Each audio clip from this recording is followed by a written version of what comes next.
The ushers will go around and get your questions, any question you want to ask. We have a question we were able to treat, but we powered everything together and realized that virtually all the questions was going towards unhealthy relationship, dealing with unhealthy relationship. And most of us are into relationships where we realize that our partner, either the guy or the girl, is pressing us into doing what we originally wanted to do, like sex, forcing you to change your religion. For example, you are dating somebody that's a Jehovah's Witness, forcing you to change your religion. Maybe your partner is into drinking and smoke, and you're finding it difficult to cope. Now we're going to be asking Pastor Mrs. Opara how to singles deal with unhealthy relationships.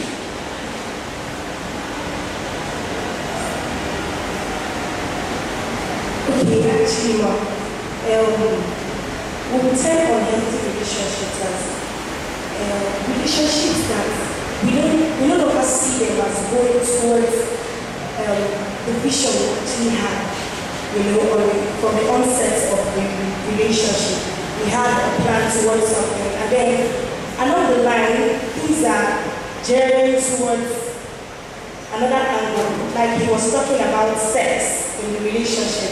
You actually make up your mind as a lady that, oh, I'm not going to be involved in this. And then all of a sudden, the guy is bringing up such issues and is beginning to create problems. Or probably you're having issues with the girl's parents not accepting you, or the guy's parents not accepting you, and not making an effort, to make it work, or to make the parents understand. Everything is just there. It seems like the relationship is not moving. Now, how do we deal with such issues? Either to stay in the relationship or step out of the relationship. Praise the Lord. Before I even answer that, I want to establish that this relationship is actually between two Christians. Okay. So if it is between two Christians, there would have been a pastor or a leader over the relationship. Okay. So when you have such a situation, the first thing is to approach that pastor who is mentoring both of you. Okay? I'm talking to Christians now. So there will be no question of, oh, my partner. Okay? Because my partner is asking me to sleep with him, and that's not what we started off. We go straight to the pastor. So every courtship, we're talking like, we're using relationship wrongly. I'll call it courtship. We Christians, we don't do relationship. We court because we're going to get married.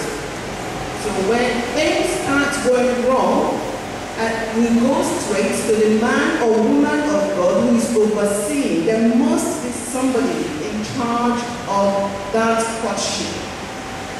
If there is nobody in charge of that courtship, you started off on the wrong footage. Look for one.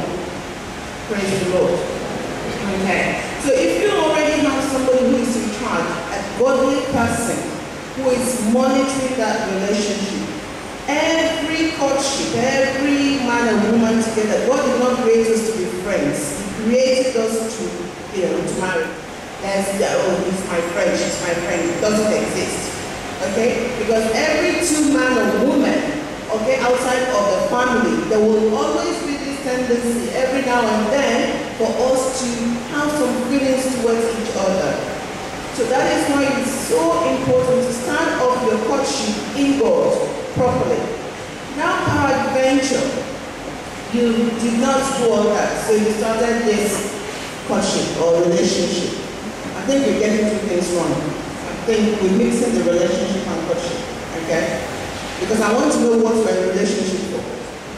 Okay, we wouldn't want to call it courtship for reasons that we understand by general knowledge that when you say courtship, it's more like they are ready to get married. Some of us actually see a girl or we like the girl. And we may have plans to get married to the girl, do you understand? But you start off as friends in a relationship. Now, my understanding of courtship could be some months before marriage. I don't know, it may be a while. work, but it's a lot deeper commitment, so to say. But when we say relationship, it's just the time of getting together as friends and then getting to know each other. That's why sometimes it lasts long, 3 years, 2 years, witnesses in the house, right? So that's why we call it relationship actually.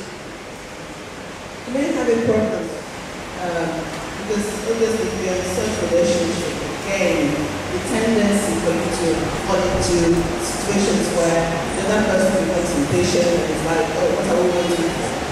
Okay, it is always important because you're selling your heart to somebody. Even in that thing you call relationship, you're binding yourselves together. You're finding out things. Now, the experience we have and what we do is, as people in God, when you see a sister, biblically speaking, you see a brother or a sister that you first of all is to seek God properly. So your heart is not broken. So you're not giving the attention that you should be giving to your God to somebody else. There is no relationship where you don't tie your hearts together. Am I wrong? I don't know. There is no relationship, okay? Or we're just finding out about each other. Somehow your heart is already involved. And that is why that heart gets broken every now and then. So, to start off with, now you might be looking at me thinking, she's a bit out. I would say, before I'm going into any relationship, I have 3 daughters and a son. Don't tell me about a boy or a girl until you're sure that God has been speaking to you about that person. It is so that you avoid problems in life. Take it from people like myself who've been there and who've made mistakes. So I cannot begin to sell my heart, even a small fraction of it, to anybody that I think that they will not get anything. So even in what you now call relationship, I would say get a pastor. Get somebody in charge of that to oversee it. First of all. So when things start going wrong, you know where to go to, you know who to ask for help. Hallelujah. We'll be asking Pastor this. In relationship as well, realize that there's something called camouflage. We have pretense. We have pretense in the house. The people that claim that they are born again Christians, even the ladies, the part of the ladies and the part of the guys. You know, when you find yourself, okay, you guys are always praying together, I have a friend like that, you always pray together. He came to me and told me that the Holy Spirit was revealed to him that he's going to get married to this girl. And the girl had the same issue, she had the same revelation, so everything matched. You know, so they started the relationship and in the course of the relationship, 3 months into the relationship, they already started fighting. You know, they already throwing blows and all. I think one of the incidents was this, they went to a prayer meeting. Both of them, they had their personal fights and they went to church to go and pray. In the process of praying and all, they had like, you pray first. No, you start first. You pray first. All of a sudden, they had their hands together. They were so angry, just stood together and just twisted out. They just massacred 3 times on the floor. Praise the name of the Lord. So I came to the scene, I was like, and the guy was feeling so remorse. Oh God, how am I going to do this and all? He wanted to change, but he just realized that he kept on for like 3 years, he kept on fighting and quarreling and all. You know, issues like this, relationship, there's something called, there's a place for the personality and a place for the character. You know, can we change character in an unhealthy relationship? Can we manage it? Is there who can make it work? You know?